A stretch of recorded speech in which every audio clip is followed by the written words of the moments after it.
क्या होता है बंधुओं, जैसे यशोधरा ने सिद्धार्थ गौतम के गले में जयमाला डाली और उन्हें अपना पति स्वीकार कर लिया, बस राजा दंडपाली की खुशियां निराशा में बदल गई। दंडपाली ने यशोधरा को समझाते हुए कहा कि यशोधरा, सिद्धार्थ को तो साधु संतों में लत लगी हुई है, वो एक अच्छा गृहस्थ कैसे बन पाएगा, मुझे इसमें संदेह है। तुम पुनः विचार कर लो और ये दुनिया के राजकुमार और राजा बैठे हैं, उनमें किसी को अपना वर चुन लो। यशोधरा बोली कि पिता, साधु संतों की संगति करना क्या कोई अपराध है? मैं विवाह करूंगी तो सिद्धार्थ गौतम से ही करूंगी। तब यशोधरा की मां ने राजा दंडपाली को समझाया कि बेटी ने जो वर चुना है, यदि तुमने या तो स्वयंवर ही नहीं रखा होता, और जब स्वयंवर रखा ही है और उसने अपने मन का वर चुन ही लिया है, तो उसे विवाह के लिए स्वीकृति दे दो। राजा दंडपाली ने अपनी जीवन संगिनी की बात मान करके और अपनी बेटी यशोधरा को आदेश दे दिया कि ठीक है बेटी, तुम्हारा विवाह सिद्धार्थ गौतम से ही कराया जाएगा। जब राजा दंडपाली ने स्वीकृति दी तो और आए हुए राजा और राजकुमार, उनको लगा कि मेरा तो बहुत बड़ा अपमान हुआ है और इसीलिए हमारा तो यहां आना ही बेकार रहा। यदि तुम्हें यही करना था, ऐसा ही करना था, तो स्वयंवर का ये पत्र क्यों भिजवाई? तुम्हें कोई एक परीक्षा रखनी चाहिए थी। उस परीक्षा को पार करने के बाद तब ये स्वयंवर, और दंडपाली ने उनकी बात मानी और एक परीक्षा रख दी, लक्ष्य वेद की परीक्षा। लेकिन सिद्धार्थ गौतम ने कहा ये परीक्षा वरीक्षा नहीं करेंगे, वो भी लक्ष्य वेद की। लक्ष्य वेद की परीक्षा एक ये बाण चला करके, तीर चला करके, क्या होता है बंधुओं कि बारी बारी से आए हुए सभी राजकुमारों ने अपना कौशल दिखाया। उधर छंदक जो उनका सारथी बहुत विद्वान था, उसने कहा सिद्धार्थ, यदि तुम इस परीक्षा में तैयार नहीं होते हो तो तुम्हारे पिता यशोधरा और राजा दंडपाली की ये बेइज्जत होगी, ये अपमान होगा, इसीलिए तुम इस परीक्षा के लिए तैयार हो जाओ। तब सिद्धार्थ गौतम उस परीक्षा के लिए तैयार हुए। अंत में सबसे सर्वश्रेष्ठ जो लक्ष्य भेद की परीक्षा, वो सिद्धार्थ गौतम की सिद्ध हुई और इस तरह से गोपा और सिद्धार्थ गौतम का विवाह हुआ।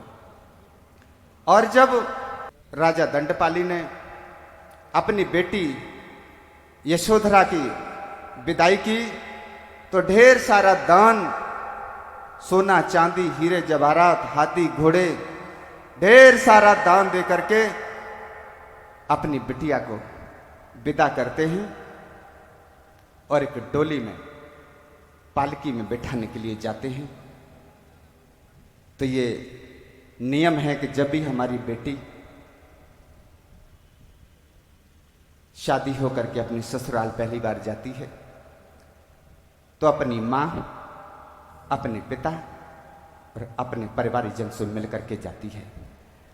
हम क्या सिखाते हैं अपनी बेटियों को ये तो पता नहीं, लेकिन राजा दंडपाली ने अपनी बेटी को क्या सिखाया है वो कुछ शब्द में आपको गीत के माध्यम से सुनाना चाहते हैं।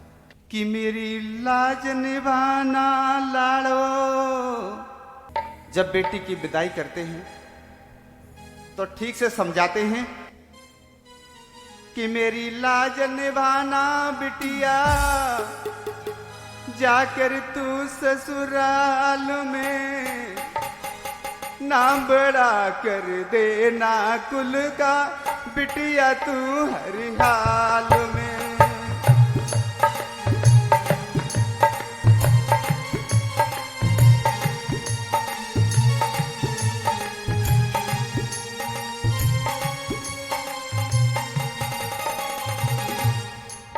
मेरी लाज निभाना बिटिया जाकर तू ससुराल में ना बड़ा कर देना कुल का बिटिया तू हर हाल में।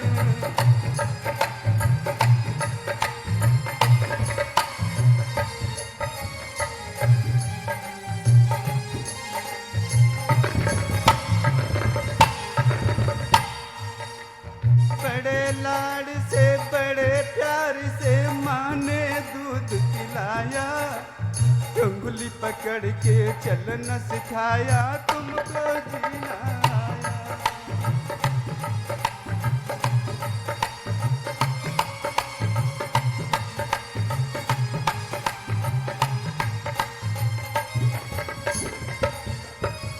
बड़े लाड से बड़े प्यार से माँ ने दूध पिलाया, उंगली पकड़ के चलना सिखाया, तुमको जीना आया।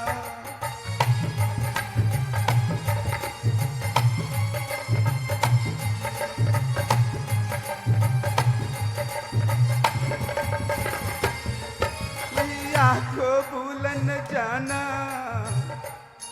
मैया को भूल न जाना, जाकर तू ससुराल में नाम बड़ा कर देना कुल का बिटिया तू हर हाल में।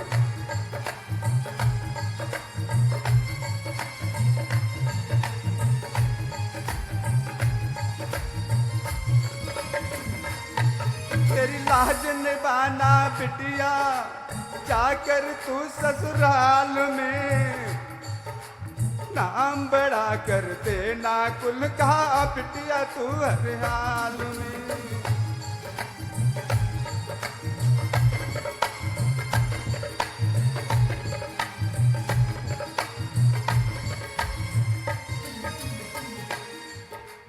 जन्म दिया कुछ पढ़ा लिखा के सजा दी तेरी डोली, अब वो आंगन सूना होगा जिस आंगन तू खेली।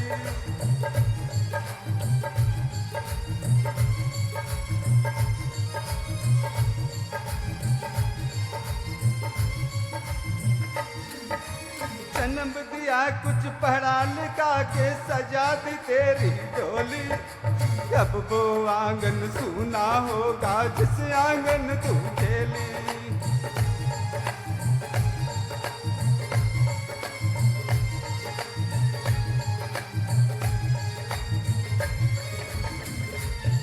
बबुला को भूल न जाना, बबुला को भूल न जाना, जाकर तू ससुराल में नाम बड़ा कर देना कुल का बिटिया तू हर हाल में।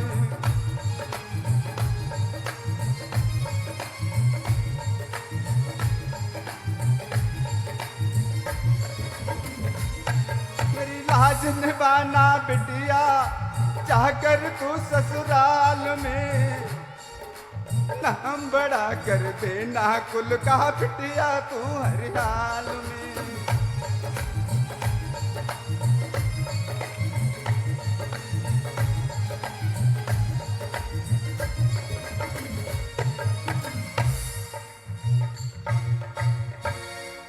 बंधुओं, इस तरह राजा दंडपाली ने अपनी बेटी की विदाई की।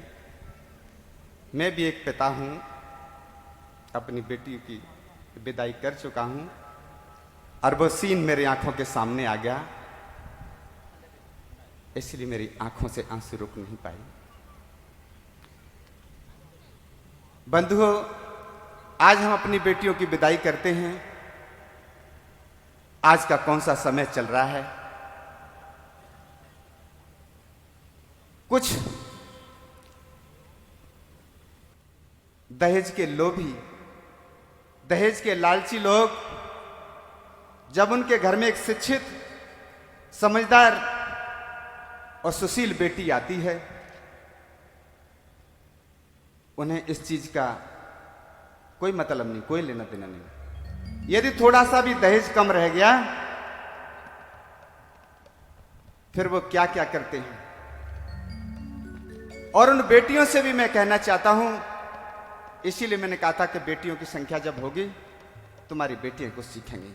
कि धम्म के साथी सब हैं तेरे, अधम्म के साथी कोई नहीं। ये बात हम अपनी बेटियों से भी कह रहे हैं और आप सबकी बेटियों से भी कह रहे हैं कि धम्म का मतलब होता है आचरण, अच्छे विचार वाली। यदि आपका आचरण अच्छा है तो आपका हर कोई साथ देने को तैयार हो जाएगा। लेकिन अगर आपका आचरण सही नहीं है तो किसी को भी दोष देना, कोई तुम्हारे साथ खड़ा नहीं होता है। मुंह पे तो कोई नहीं कहता, लेकिन पीछे जरूर कहते हैं। तो धम्म के साथी सब हैं तेरे, अधम्म का साथी कोई नहीं। और जन्म के साथी मात पिता है, कर्म का साथी कोई नहीं। धम्म के साथी सब हैं तेरे, प्रेम का साथी कोई नहीं। जन्म जन्म के मात पिता है, कर्म का साथी कोई नहीं।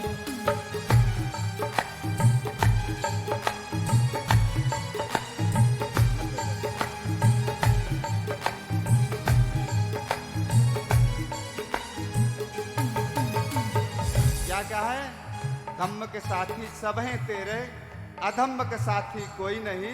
और जन्म के साथी माता पिता हैं, और कर्म का साथी कोई नहीं। क्योंकि हमारी आज के दौर में बेटियां ताहना भी मार देती हैं। आगे क्या कहें? बाप के घर से आई नारी, बाप के घर ना जाएगी। बाप के घर से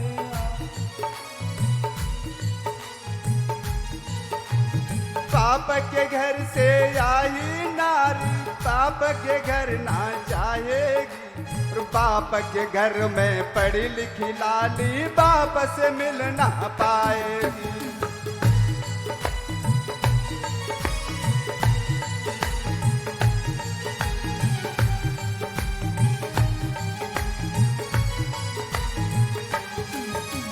जब बेटी ससुराल पहुंच जाती है और पिता ने दहेज कम दे पाया, तो क्या कहती है उसकी सास ससुर?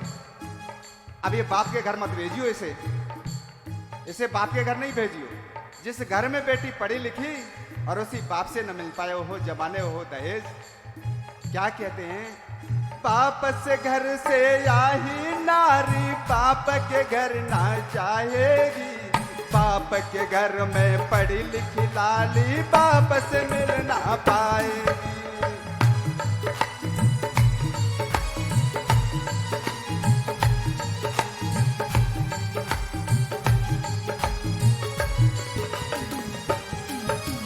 दहेज की भूखी दुनिया है, शिक्षा का साथी कोई नहीं।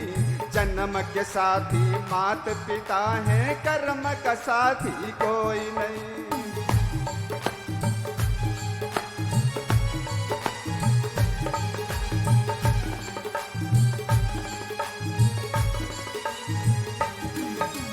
धम्म के साथी सब हैं तेरे, अधम्म का साथी कोई नहीं।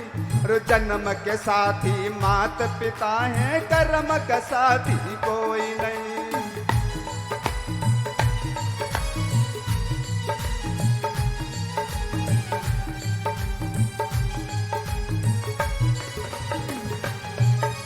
बहन तुम्हारी शत्रु बनेगी, वो भी मुखड़ा मोड़ेगी।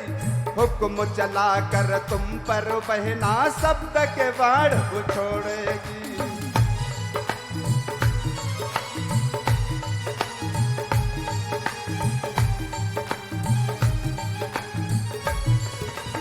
बंधुओं, जब बेटी ससुराल जाती है तो तो उसकी जेठानी से वो क्या कहती है? बहन। और उसको भी अपनी बहन मानना चाहिए, और वे समझ के जाती है मेरी बहन मेरी रक्षा करेगी, मुझे सौर बताएगी। और वो जेठानी क्या करती हैं कि अरे ये तो पराए घर की है, और उसे भी अपनी बहन नहीं मानती। बहन तुम्हारी शत्रु बनेगी, वो भी मुखड़ा मोड़ेगी, हुक्म चला कर तुम पे बहना शब्द के बाढ़ छोड़ेगी।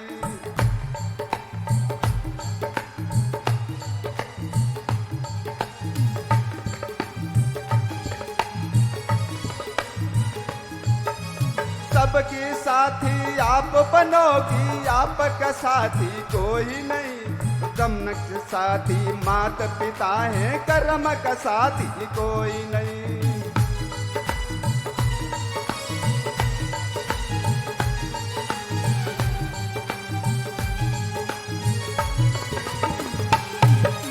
धम्म के साथी सब हैं तेरे, या धम्म का साथी कोई नहीं, और जन्म के साथी मात पिता हैं, कर्म का साथी कोई नहीं।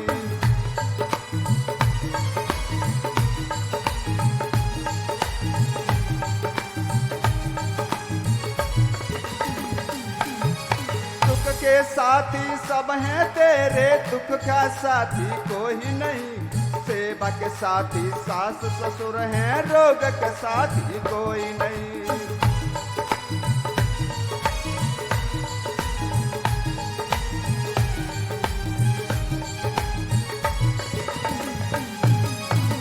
जब बहू की नौकरी लग जाए फिर तो सब कोई तेरे, और तुम्हें बुखार आएगा तो कोई भी नहीं। तो क्या कहा है? सुख के साथी सब हैं तेरे, दुख का साथी कोई नहीं, और सेवा के साथी सास ससुर हैं, रोग के साथी कोई नहीं।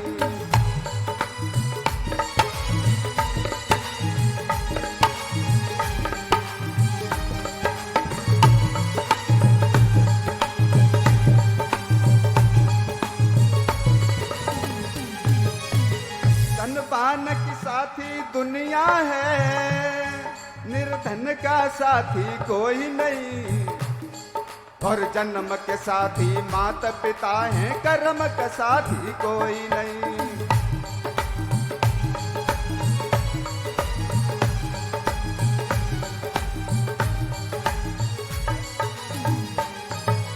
बिटिया वापस कर ले लाड़, ये मिलने के नहीं है।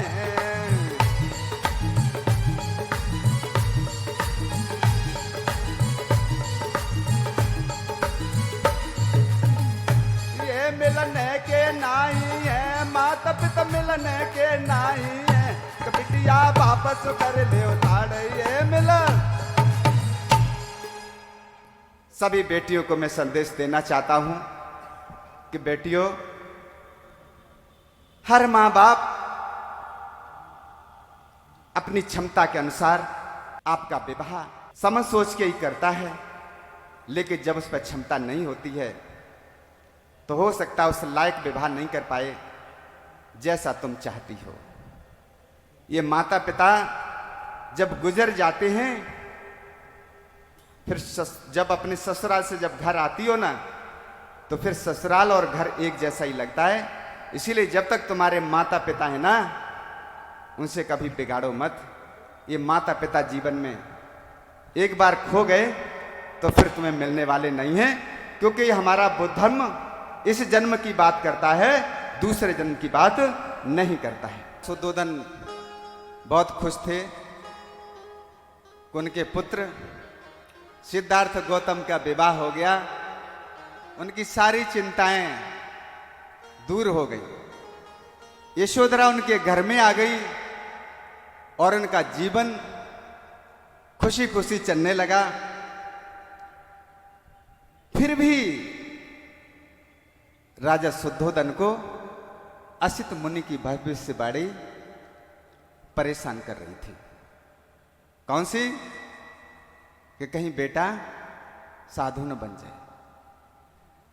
उस भविष्यवाणी को पूरा होने से रोकने के लिए राजा ने 3 सुंदर महल बनवाए। एक ग्रीष्म ऋतु के लिए, दूसरा वर्षा ऋतु के लिए और तीसरा शरद ऋतु के लिए। और उन बागों, उन महलों के आगे सुंदर सुंदर फूल वाले पौधे लगवाए, नाना प्रकार की जो सुगंधी बिखेर रहे थे।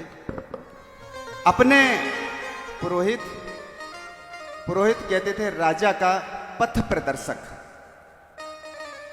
कुल का आचार्य, उसकी सलाह के अनुसार राजा दंडपाली ने अंतःपुर की व्यवस्था भी की।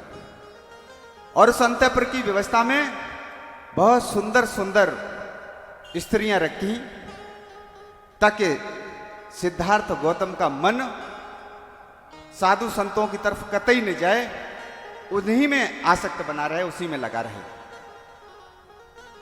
और उस अंतःपुर की सुंदर सुंदर स्त्रियों को उदाई, जो उनके पुरोहित थे, अच्छे से समझाया कि तुम सिद्धार्थ गौतम को उतना यहां पर ऐसे रखना, इतना उसे चाहना, प्यार करना, ताकि सिद्धार्थ गौतम का मन साधु संतों की तरफ तनिक भी जाने न पाए।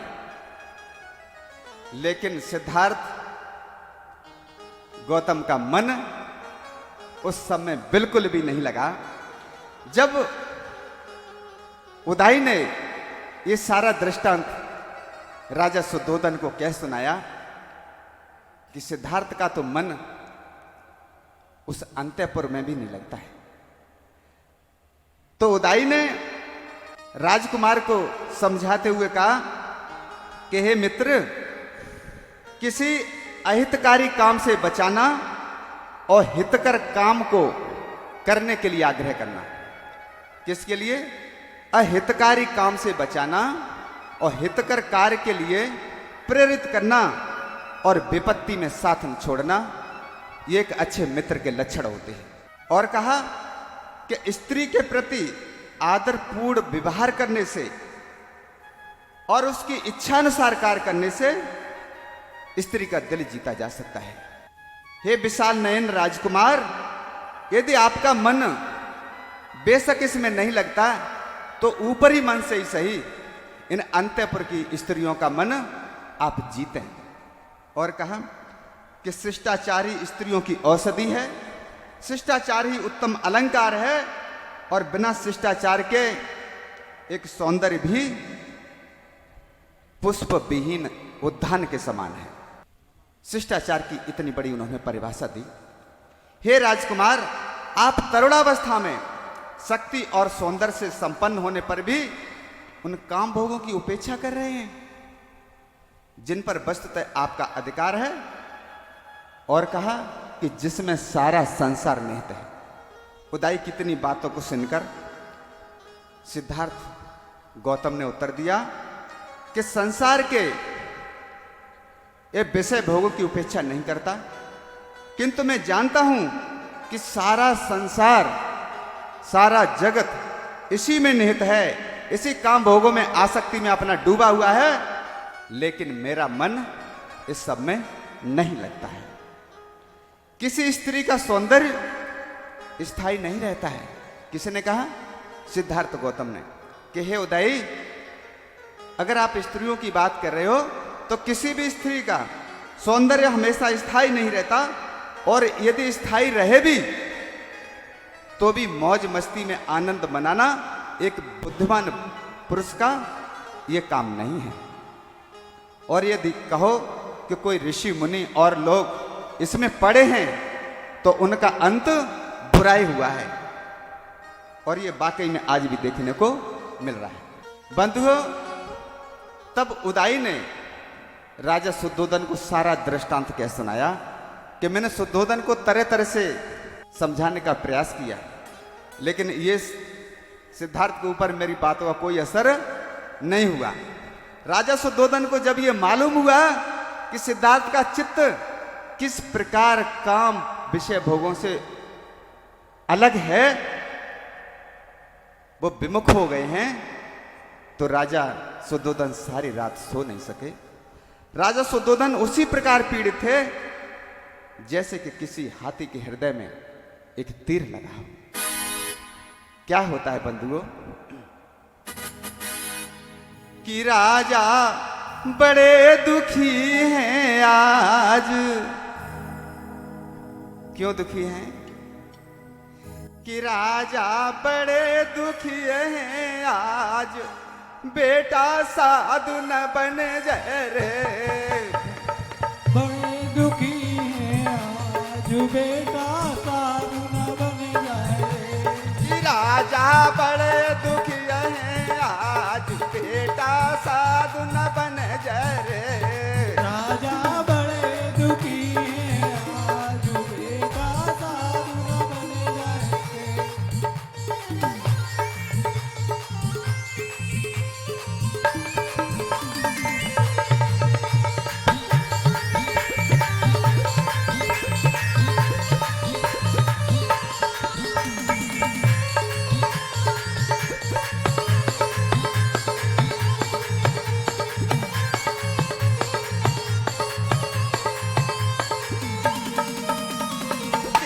ऋतुआ के घर बनवाए, तीन ऋतु के घर बनवाए। ये सामन सुंदर वृक्ष लगवाए। सामन सुंदर वृक्ष लगवाए। ये तीन ऋतुआ के घर बनवाए। तीन ऋतु के घर बनवाए। ये सामन सुंदर वृक्ष लगवाए। सामन सुंदर वृक्ष लगवाए। ये जाम है तरह तरह के फूल, बेटा साधु न बन जाए रे। राजा बड़े दुखी हैं आज, बेटा साधु न बन जाए।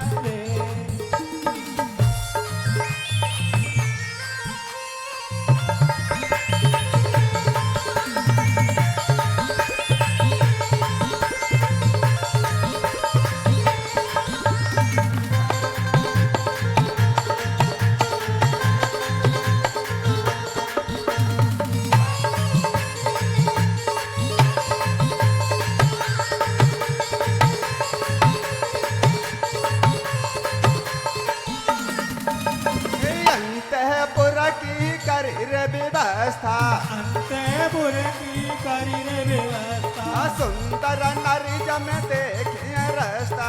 सुंदर नारी जम देखे रास्ता। अंतःपुर की करी रे व्यवस्था। अंतःपुर की करी रे व्यवस्था। सुंदर नारी जम देखे रास्ता। सुंदर नारी जम देखे रास्ता। जाम है गौतम नाय रमाई, बेटा साधु न बन जाए रे। राजा बड़े दुखी हैं आज, बेटा साधु न बन जाए रे।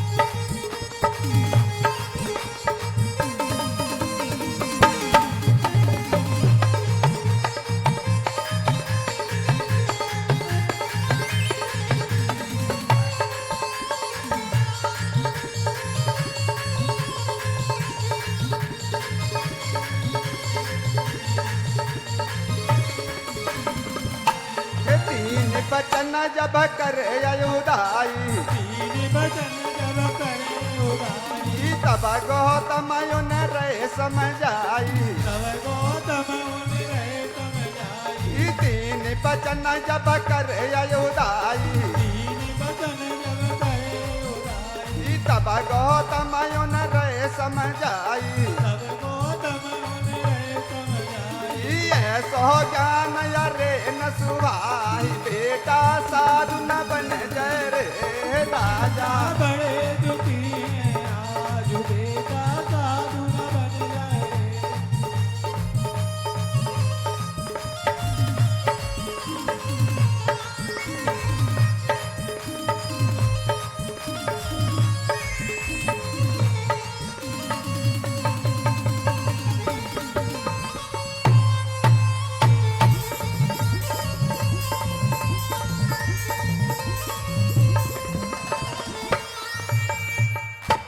राजा ने सब कुछ कर लिया।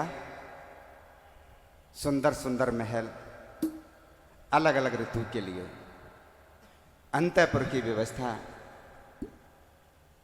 उनकी उम्र के लगभग बराबर के अच्छे उनके साथी।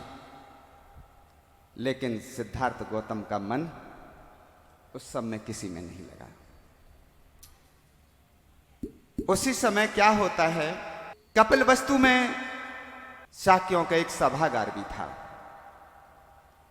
शाक्य लोग उस सभागार में अपनी सभाएं किया करते थे और कपिलवस्तु के उन तरुणों को जिनकी आयु 20 वर्ष हो जाती थी, उन्हें उन शाक्य के संघ में दीक्षित होना पड़ता था। उस संघ के अपने कुछ नियम भी थे और वो नियम सबके ऊपर लागू थे, चाहे किसी राजा का बेटा हो और चाहे किसी रंक का बेटा हो। जो कपिलवस्तु का निवासी है और उसकी उम्र 20 वर्ष हो जाती है तो उनको संघ में दीक्षित होना पड़ता था। और जब कोई सदस्य उस संघ का, उस संघ के नियम का उल्लंघन करता है तो उसको उस संघ से निष्कासित भी किया जाता था। कब? व्यभिचार करने पर, हत्या करने पर और किसी की झूठी गवाही देने पर। यदि झूठी गवाही के साक्ष्य मिल गए तो भी उसको संघ से निष्कासित कर दिया जाता था। धीरे धीरे सिद्धार्थ गौतम को शाक्य संघ का सदस्य बने 8 वर्ष हो जाते हैं। वह संघ के अत्यधिक और सबसे अच्छे और समर्पित सदस्य बन जाते हैं। संघ के सदस्य का जो एक आचरण था सिद्धार्थ गौतम का, वो सबसे प्रिय था, क्योंकि सबसे अच्छे एक सदस्य के रूप में सिद्धार्थ गौतम उसमें विद्वान थे। बंधुओं, कपिलवस्तु की सीमा के निकट ही कोलीय वंश की, कोलियों की एक सीमा थी और रोहिणी नदी दोनों राज्यों की एक बंटवारा, एक रेखा थी। यानी उस नदी के इधर कपिलवस्तु, जिसमें शाक्य निवास करते थे, और कपिलवस्तु के उधर, वो रोहिणी नदी के उधर कोलियों का वंश निवास करता था। उस नदी के पानी से दोनों के खेत बारी बारी से सींचे जाते थे, लेकिन किसी बात को लेकर के शाक्य वंश के नौकरों में और कोली वंश के नौकरों में झगड़ा हो गया और उसमें लोग घायल भी हो गए। जब ये समाचार कपिलवस्तु के सेनापति को भी पता लगा तो उन्होंने निर्णय लिया कि इस रोज रोज के झगड़े को हमेशा हमेशा के लिए खत्म कर लिया जाए और युद्ध की घोषणा कर दी जाए।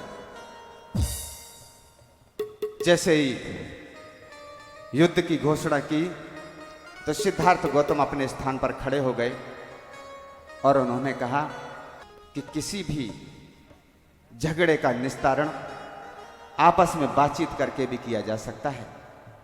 युद्ध ही कोई अंतिम निर्णय थोड़े ही है। एक बार दोनों लोग बैठो और उस विषय पर चर्चाएं कर लो। लेकिन सिद्धार्थ गौतम की बात कौन मानता है? बोले कि नहीं सिद्धार्थ, यदि तुम सेनापति की बात नहीं मानोगे, इस शाक्य संघ की बात नहीं मानोगे, तो तुम्हें पता है कौन से दंड भुगतने पड़ेंगे। बंधुओं, उस समय उनके जो नियम थे वो बहुत कड़े नियम थे कि यदि कोई संघ का उल्लंघन करता है, सेनापति की बात नहीं मानता है और युद्ध में भाग लेने को तैयार नहीं होता है, तो उसे 3 पनिशमेंट भुगतने पड़ सकते हैं। पहला, अपने पिता की सारी संपत्ति जब्त करवाना और उनको सारी संपत्ति से बेदखल करना। दूसरा, गृह त्याग, हमेशा हमेशा के लिए इस सीमा को, कपिलवस्तु की सीमा छोड़ दे। और तीसरा, मृत्यु दंड। सिद्धार्थ ने कहा कि हे सेनापति, कृपया आप हमारे पिता को दंडित न करें, उनके खेत जब्त न करें, क्योंकि वो इसमें दोषी नहीं है, दोषी तो मैं हूं। और यदि तुम्हें मुझे दंड देना है तो मृत्यु दंड तुम हमें दे नहीं सकते, क्योंकि हम एक राजा के बेटे हैं। इसके साथ साथ कौशल नरेश तुम पे कार्रवाई कर देंगे और तुम मुझे कपिलवस्तु से बाहर भी नहीं निकाल सकते, मुझे पता है। तो मैं तुम्हें एक सुझाव देता हूं, और ये आसान सा सुझाव है कि मैं परिव्राजक बन के, परिव्राजक कहते हैं कि साधु बन करके, घुमक्कड़ बन करके, गृह त्याग करके मैं कपिलवस्तु छोड़ करके चला जाता हूं। न तो तुम्हारे सामने संकट रहेगा और न मेरे सामने संकट रहेगा। क्या तुम इस बात से सहमत हो? सेनापति ने कहा, तुम्हारी बात से सहमत होना थोड़ा सा कठिन है, क्योंकि जब राजा शुद्धोधन को यह सब बात पता लगेगी तो फिर क्या होगा। तो नियम तो तोड़े नहीं जा सकते, चाहे बेटे के लिए नियम हो, चाहे राजा के लिए नियम हो, और चाहे राजा के बेटे के लिए नियम हो। नियम तो सबके लिए बराबर होते हैं। तो अपना निर्णय लेने के बाद सिद्धार्थ गौतम अपने पिता के महलों में जाते हैं और अपने पिता से और अपनी माता महाप्रजापति गौतमी से जाकर के कहते हैं कि मुझे गृह त्याग करने की अनुमति दें। जब राजा शुद्धोधन के पास जैसे ही पहुंचते हैं सिद्धार्थ गौतम, राजा सिद्धार्थ गौतम के आंखों से आंसू बहने लगते हैं। प्रजापति भी अपने आंखों से आंसू बहाते हुए बोले कि सिद्धार्थ, तुमने ये क्या किया? हम भी तुम्हारे साथ वन को चलेंगे, हम यहां अकेले तुम्हारे बगैर नहीं रह सकते। सिद्धार्थ ने प्रश्न किया कि मां, मैं आपको कैसे जंगल में ले जा सकता हूं? हैं? नंद अभी छोटा है और मेरे पुत्र राहुल का अभी अभी जन्म हुआ है, वो मात्र 6 महीने का है। क्या तुम उसे छोड़ करके मेरे साथ जंगल में भटकने के लिए जाने को तैयार हो? और सिद्धार्थ गौतम ने कहा, हे मां, यदि मैं युद्ध भूमि में गया होता और वहां मारा जाता, क्या तब भी तुम इस तरह से आंसू बहाती? क्या इसी तरह से आप परिचय देती? महाप्रजापति गौतमी और शुद्धोधन दोनों मौन हो जाते हैं। तब सिद्धार्थ गौतम यशोधरा के कक्ष में जाते हैं और वहां जाकर के मौन खड़े हो जाते हैं। सोचते हैं कि अब यशोधरा से कहें तो क्या कहें, यशोधरा से क्या बोले हम, कैसे कहें कि हमें जंगल में जाना है। तब यशोधरा बोले कि स्वामी, साक्य सभा में जो कुछ भी घटित हुआ है उसकी सूचना मुझे पहले ही मिल चुकी है। ये मैं अपने कानों से सब कुछ सुन चुकी हूं। सिद्धार्थ ने पूछा, यशोधरा, मुझे बताओ कि मेरे पवजित होने के बारे निर्णय में तुम क्या सोचती हो, क्या तुम्हारे विचार हैं? तो यशोधरा अपने आंखों से आंसू बहाने लगती हैं और क्या कहने लगती हैं, सुनो। स्वामी, हमें तुम बुला तो न दोगे, स्वामी, हमें तुम बुला तो न दोगे,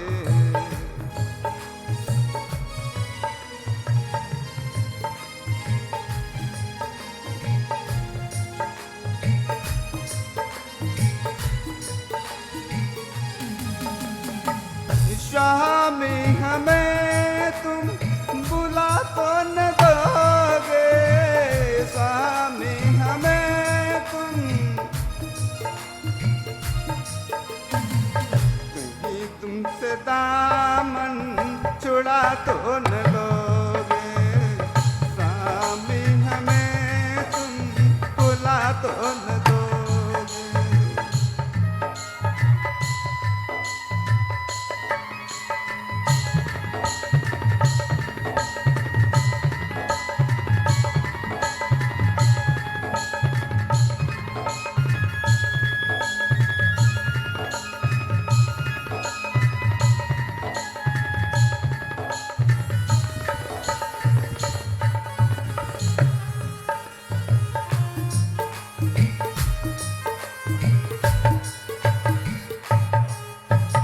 यहाँ बागवानी वहाँ जंगलानी, यहाँ बागवानी वहाँ जंगलानी।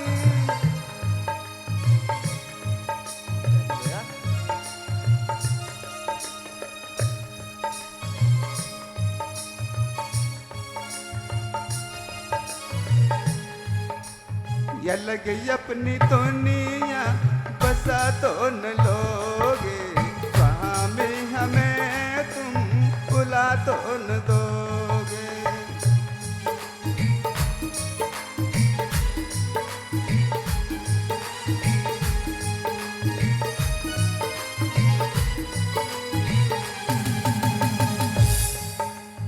और कहा बमर में फंसा कर को पाक नैया, बमर में फंसा कर को पाक नैया,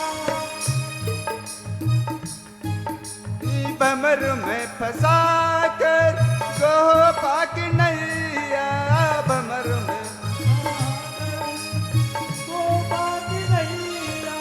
कहीं बीच यीशु को डुबा तो न दोगे स्वामी हमें तुम भुला तो न दोगे।